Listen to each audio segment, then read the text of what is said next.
Halo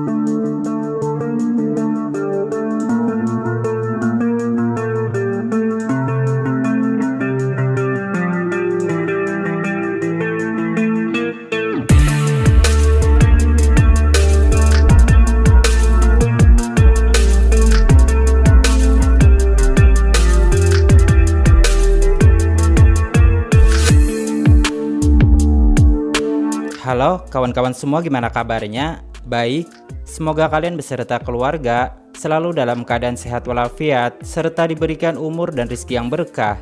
Pada kesempatan kali ini, saya akan mengungkap seluruh alur cerita film yang berjudul Bullet 2014. Film ini disutradarai oleh Nick Lyon dan dibintangi oleh Danny Trejo, menceritakan tentang perjuangan seorang kakek untuk menyelamatkan cucunya yang diculik oleh sekelompok geng mafia.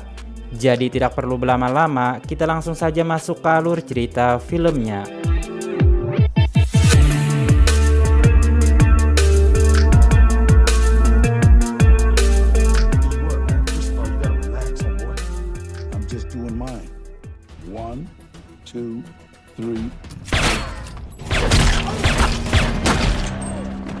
Di awal film, kita akan diperkenalkan dengan seorang detektif bernama Frank Bullet yang terlihat sedang membeli narkoba dengan seorang pengedar bernama Leroy. You like lasagna? The looks of it, I should be doing business.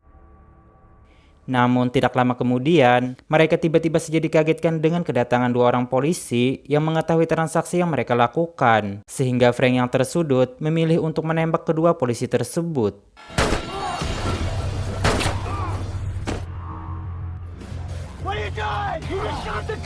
Entah apa tujuan Frank dan mengapa dia menembak kedua polisi itu, namun yang jelas di sini dia memaksa Leroy untuk memberitahukan dengan siapakah dia bekerja dan dari mana dia mendapatkan narkoba tersebut. Karena terancam, Leroy pun memberitahukan kalau bosnya adalah seorang kartel yang bernama Carletto. Last chance. Fuck it! It was Carlito! Diketahui, selain menjadi seorang detektif, Frank juga mencari uang tambahan dengan menjadi petarung ilegal di sebuah penjara, yang mana di sini kita akan diperlihatkan kehebatan Frank yang mampu menumbangkan lawannya hanya dengan sekali pukulan. I've been waiting a long time for this bullet.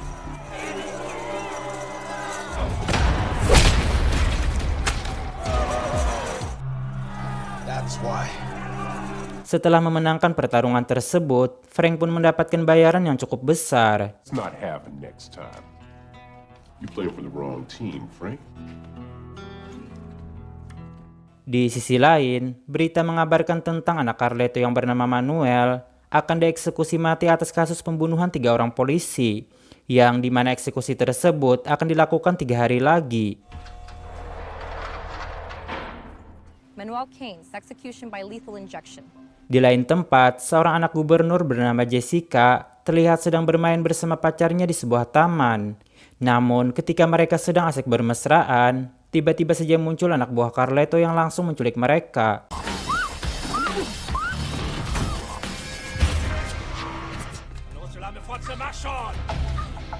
Sementara itu, Gubernur John dan sang istri yang sedang berada di sebuah pesta, mereka mendapatkan telepon dari Carletto yang menunjukkan putri mereka sedang disekap di sebuah ruangan. Di sini, Carletto meminta Gubernur John untuk membebaskan anaknya Manuel yang akan dieksekusi mati 72 jam lagi. Karena jika tidak, maka putrinya pun juga akan mati di tangannya. Dan untuk membuktikan perkataannya tersebut, Carletto lalu membunuh pacar Jessica untuk menunjukkan kalau dia tidak main-main.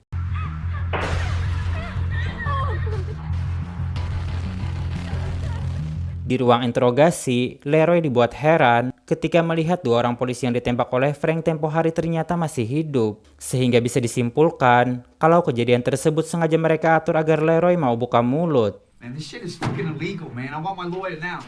Kemudian, Frank menawarkan kebebasan kepada Leroy asalkan dia mau membuat pernyataan tentang kejahatan Carletto. Dan karena tidak ada pilihan, Leroy pun terpaksa mengikuti perintah tersebut. You start writing. Right. We'll see what we can do. Yes, sir.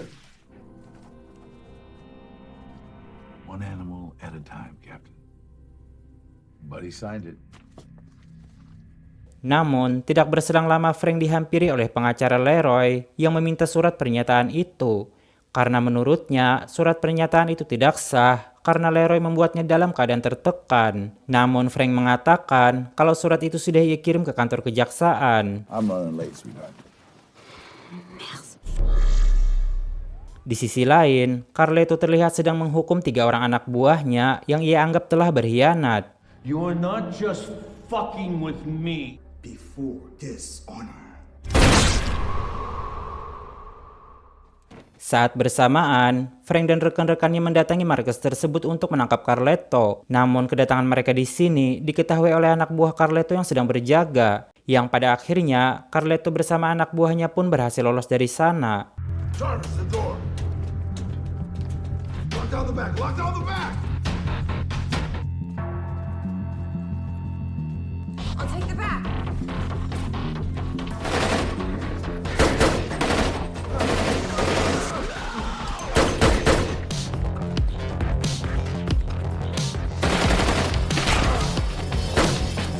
Drop your weapon right now. Fuck. Shoot a shot. Sementara Leroy yang berhasil bebas, ia lalu dibawa oleh pengacaranya untuk menghadap dengan Carletto. Now come. Got that. Come.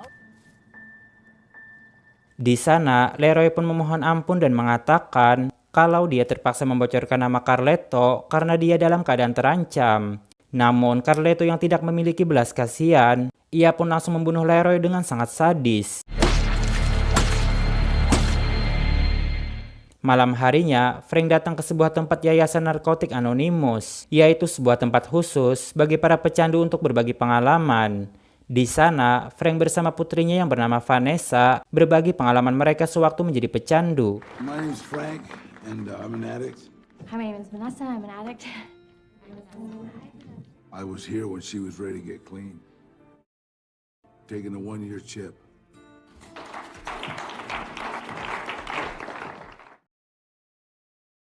Selesai acara, Frank lalu memberikan uang kepada Vanessa untuk biaya hidup dia dan juga cucunya. Karena diketahui, Vanessa adalah seorang janda yang memiliki 1 anak. Keesokan harinya, Frank pun pergi ke rumah Vanessa untuk mengajak cucunya Mario jalan-jalan ke sebuah pulau. Dan ketika Mario sedang asik bermain, Frank tak sengaja melihat salah seorang wanita sedang diganggu oleh beberapa orang preman.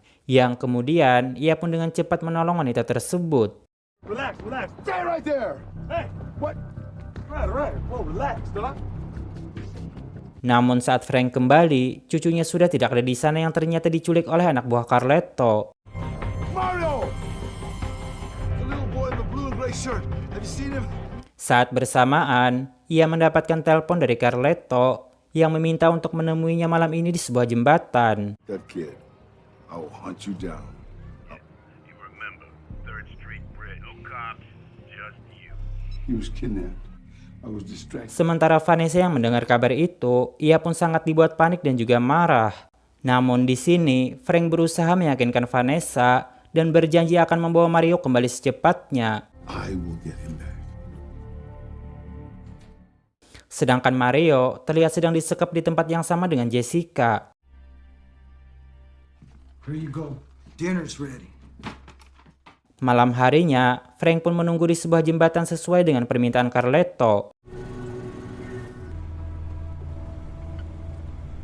Di sini terungkap, ternyata Frank adalah polisi yang telah memenjarakan anak Carletto. Sehingga Carletto pun meminta Frank untuk membuat pernyataan bahwa anaknya tidak bersalah. Dan dia memaksanya untuk mengakui pembunuhan 3 orang polisi yang dilakukan oleh anaknya beberapa tahun yang lalu. Yang dengan itu, Frank pun akan menjadi tersangka, sementara anaknya akan dibebaskan dari penjara. Carletto malah berniat ingin membunuh Frank dan menyuruhnya untuk menandatangani surat bunuh diri, sehingga Frank pun memutuskan untuk melawan.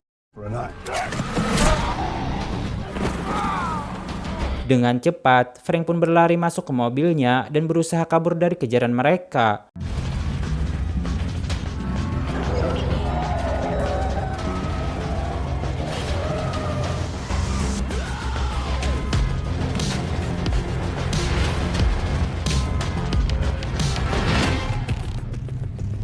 Hingga akhirnya, Frank pun berhasil lolos dari sana dengan bantuan polisi yang sedang berpatroli. Namun sialnya, satu orang polisi ini pun harus tewas karena berusaha menghalangi jalan mereka.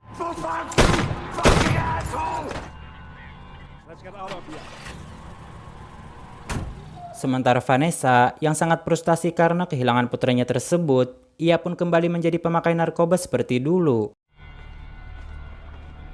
Talk to you. It's important. Hingga ketika Frank tiba, ia mendapati Vanessa sudah dalam keadaan pingsan karena overdosis. Untung saja, ia tiba tepat waktu dan Vanessa pun berhasil diselamatkan. Yeah, drug overdose.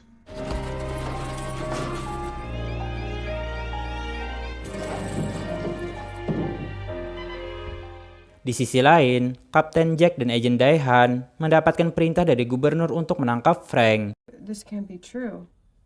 The direct order from the governor to apprehend Detective Frank Maraska. Meski dibuat tidak percaya dengan tuduhan yang ditujukan kepada Frank, mereka pun tidak punya pilihan lain selain menjalankan perintah tersebut. Go get him. That's an order. Frank's no cop killer. Hingga ketika Frank kembali ke kediamannya, terlihat dua orang polisi yang sedang mengawasinya dari kejauhan. Saat di dalam, Frank kembali dikejutkan dengan Carletto yang ternyata sudah lebih dulu berada di sana, yang kemudian dia kembali memaksa Frank untuk menandatangani surat bunuh diri tersebut.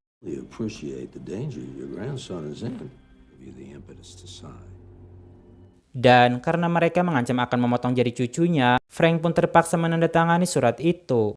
Thanks for signing. Namun, ketika anak buah Carletto ingin membunuhnya, tiba-tiba saja terdengar suara ketukan pintu. Yang tidak lain, itu adalah polisi yang ingin menangkap Frank.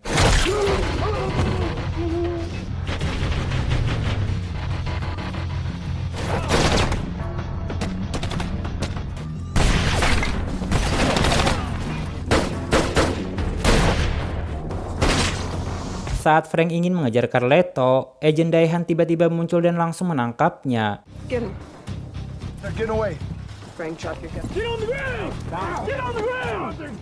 Namun, ketika memeriksa TKP, mereka menemukan surat bunuh diri yang ditandatangani oleh Frank. Yang dengan itu, mereka pun akhirnya menyadari kalau Frank sedang dijebak oleh kelompok mafia tersebut. Frank. He's no cop killer. That's gotta be a stitch up. Di lain tempat, Carletto yang sudah mengetahui kalau polisi sedang mengejarnya, ia lalu membawa Mario dan juga Jessica untuk bersembunyi di tempat lain. Sementara di kantor polisi, Frank pun menceritakan semua yang terjadi, dan kemudian disusul dengan datangnya Gubernur John untuk membahas langkah-langkah yang akan mereka ambil dalam masalah ini, karena mengingat nyawa putrinya pun sedang dalam taruhan. Might as well put a gun to both them kids' head. Fear that if Manuel Kane is executed, the same will... So what do we do? Namun, Frank yang mendengar itu ia justru meletakkan rencananya dan memutuskan untuk keluar dari kepolisian.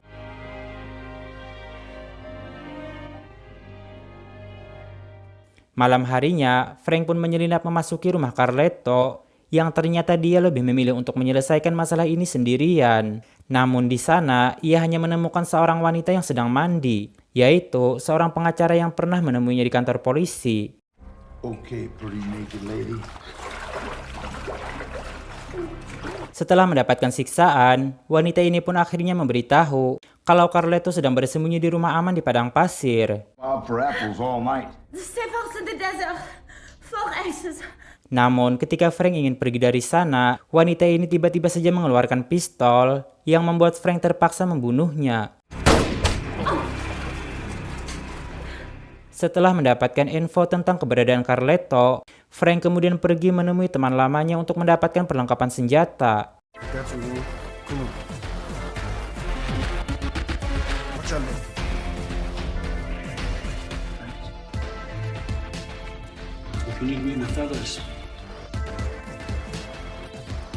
Keesokan paginya, Frank pun mendatangi tempat persembunyian Carletto yang terlihat sedang dijaga ketat oleh beberapa orang bersenjata.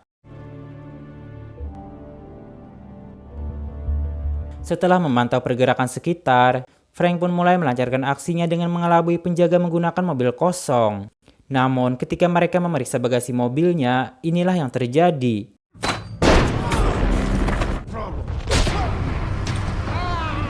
Carletto yang mendengar itu, ia pun memerintahkan tangan kanannya untuk mengamankan Mario dan juga Jessica. Sementara Frank memasuki tempat perjudian milik Carletto dan langsung membantai anak buahnya satu persatu.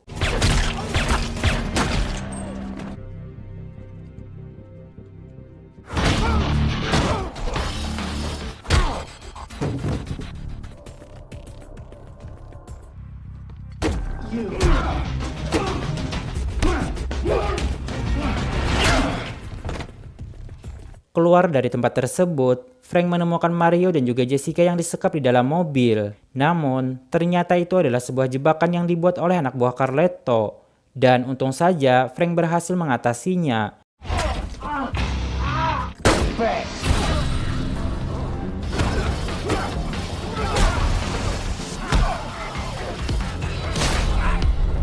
Setelah semua anak buahnya tewas, Carletto pun muncul dengan membawa Mario sebagai sandera. Namun tiba-tiba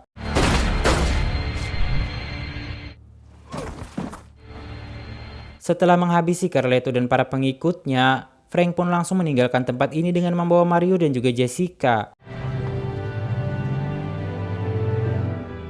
Sementara Manuel, anak Carletto yang tidak jadi bebas, dia pun akhirnya menerima hukuman mati yang disaksikan langsung oleh gubernur beserta jajarannya.